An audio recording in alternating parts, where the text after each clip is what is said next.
What up, what up, what up, what up, what up, what up, what up, Crypto Warriors? It's Altcoin Crypto back at it again. Today is Monday, February 24th, 2020. Impatience and non-believers are the only losers with Bitcoin.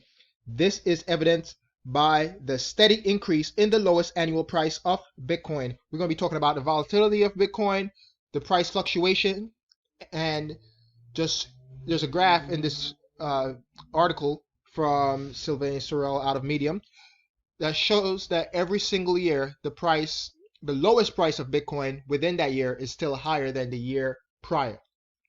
All right, so let's get into it. Bitcoin is just over a decade old. This youth necessarily implies a high volatility of its price. This volatility is often used by Bitcoin's detractors to discourage the general public from discovering what Bitcoin really is and why Bitcoin is a revolution. The price fluctuation or the volatility of Bitcoin has nothing to do with Bitcoin itself. One Bitcoin equals one Bitcoin. The fluctuation of the price in US dollar terms, I'm talking about US dollars here, or just fiat in general, is the weakness of that particular fiat currency. So because they're printing more and more money, the price of one Bitcoin will continue to rise over time. All right, because they're going to continue to print more money. By using the risk of capital loss as an argument against Bitcoin, politicians, economists, and other bankers seek to prevent the general public from discovering a new and fairer system. Their main goal is to make sure that people don't come to question the current monetary and financial system. And that's their biggest fear, That's their biggest fear, is people leaving the current financial and monetary system, questioning the current financial and monetary system. Because once you start questioning the current system, then you start to see that Bitcoin is necessary. Bitcoin is fair. Bitcoin is for the people. It is well enough that people of the nation do not understand our banking and monetary system, for if they did, I believe there would be a revolution before tomorrow morning. And this is a Henry Ford quote. This is what Henry Ford said back in the early 1900s, over 100 years ago. Over 100 years ago, this man stated that if people really understood the banking system, they would burn the system down. They will burn out all the banks. There will be a revolution. All right, there'll be hangings, basically, just like in the French Revolution. They used the guillotine to chop heads off. There will be a revolution before the morning if people took the time to understand what is really happening. But we've become lazy. We've become I don't want to say docile, but they basically made us, I guess you could say, more docile or less interested in what's really happening behind the curtains of the monetary system. All investments carry a risk of loss. That's anything. Stocks, bonds, mutual funds, whatever it is, they all carry a risk of loss. Politicians, bankers, and other economists fail to point out that all investments present risks of loss. When they try to compare it to Bitcoin, oh, you're going to lose your money if you put your stuff in that Bitcoin. Let me go to Twitter real quick. We have a video here of Warren Buffett saying that this meeting with Justin Sun and a couple of other people in crypto space a couple of weeks ago, stating that Bitcoin doesn't produce anything. It's not a company.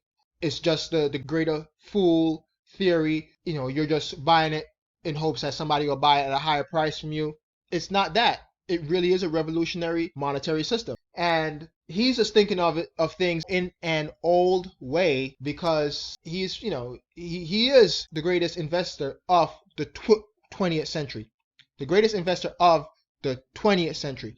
This guy missed Microsoft. This guy missed Apple. He finally just bought Apple stocks maybe 3 or 4 years ago, after Apple had pretty much doubled since the financial crisis of 2009, since the bottom of the crash in 2009. He resisted buying Apple. He didn't buy it until well into, like I said, maybe maybe 3 or 4 years ago, 2017, 2016 or so. He was already late. Apple was already making their gains. He doesn't get it. Uh, what's his name? Microsoft founder Bill Gates talked to this guy back in the early 90s, late 80s, early 90s about getting a computer. He's like, why would I need a computer when I could still get a newspaper and things of that nature? He's still invested in newspapers. He's still invested in railroads. He's invested in banks. He's invested in oil. He's invested in everything that's old world. So Bitcoin and cryptos, renewable energy, these kind of things are infringing on his investments. The higher the returns an investment can offer, the greater the risk of loss. That is true. Scroll down some more. However, so read this part, I'm sorry. Of course, investing in gold is less risky than investing in Bitcoin. Gold has a much older history, and therefore its volatility is very limited. However, by buying gold or investing in the S&P 500, you can never hope to turn $1 into $90,000 as Bitcoin has just done over the past decade. If you had bought Bitcoin back in 2010, just held it, $1 worth of Bitcoin, that would have been 90 grand right now. How crazy is that? There's nothing out there that has performed like Bitcoin has performed over the past 10 years. Forget about it. Bitcoin is much more than an investment. Reducing Bitcoin to an investment comparable to gold or the S&P 500 would, however, be far too simplistic. Bitcoin is more than an investment. Bitcoin is a revolution that builds block after block a fairer system for everyone. And that's what it is. Bitcoin is a way to exit out of the matrix, so to speak, to get out of the current system where bankers could print money at will. It's a debt-based system, only there to get you in more debt, to steal wealth from us by printing more money. Buying Bitcoins should therefore be seen as an investment in a better future for many.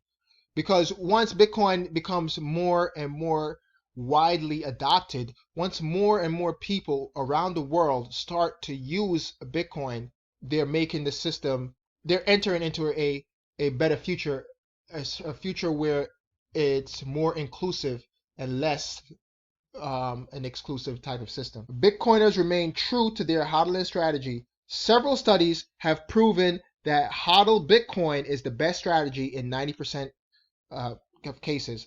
A video I did a couple of videos ago where it showed that if you had just purchased $1 worth of Bitcoin, $1 every single day for the past 5 years, from February of 2015 to February of 2020, you would have had 2.2 Bitcoin by now, which is basically 20 grand just from $1 a day.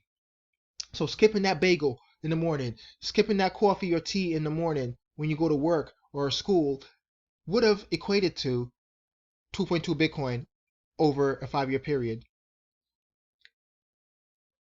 You could try to trade your way, all right, but this is where Warren Buffett's old way of investing, right, comes into play.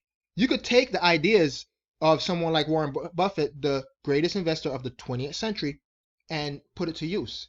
Buy stuff and hold on to it. Don't trade it, as the price go down, or if the price goes up, you trade out, you trade it and get out. Nah, you hold on to it. This guy's been holding on to stock since the 70s. He's been holding on to companies since the 70s, since the 60s, since the 50s, for crying out loud. All right. Here's a graph, and it's showing the price. In 2010, 1 cent. In 2011, 30 cents. In 2012, and these are the lowest prices. Bitcoin's yearly lowest price in US dollar. In 2012, $4. In 2013, $65. In 2014, $200. In 2015, $185 is the only time it has ever been lower than the year prior. 2016, $365. 2017, $780. 2018, $3,200, and 2019, $3,350. Again, I'm going to be leaving this in the description below so you can check it out yourself.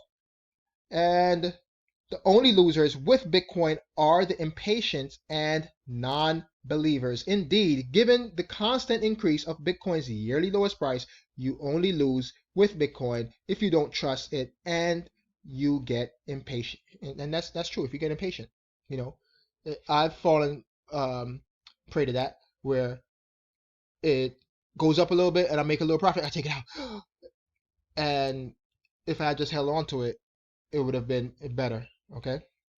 If you bought Bitcoin when its price was at 20K, selling it when it reached 3,200 in 2018 was a total stupid decision. All right, you got impatient with Bitcoin and panicked. The result was a catastrophic decision that cost you money, but Bitcoin had nothing to do with it because Bitcoin doesn't care. Bitcoin is a protocol. It's on the internet. It has no feelings. So when investing in Bitcoin, we have to do the same. Have no feelings. Don't worry about the day-to-day fluctuation. Conclusion. Bitcoin is extremely young, which implies a high volatility of its price. The risk of capital loss exists, but in the same way as with any investment. When buying Bitcoin, you should be aware that Bitcoin is much more than that. Bitcoin is a true revolution that is building a fairer system for the whole world every day. To this day, Bitcoin is the only credible alternative to the current monetary system, which is flawed and not fixable. Revolutions take time, and as such, if you decide to buy Bitcoin, you should keep in mind that you will only win if you are patient. Bitcoin thus rewards only those who truly believe in it. And that's it. Let's discuss it in the comment section below. It's your boy Sergeant Crypto. Please smash the likes, share this video, and if you're listening on podcast, share the podcast, and let's discuss it, man. Let me know what you guys think about what this article is suggesting. Bitcoin is for the hodlers. You only win when you hodl. You only lose when you get impatient and you don't believe in Bitcoin. It's your boy Sergeant Crypto, and I'm out. Peace.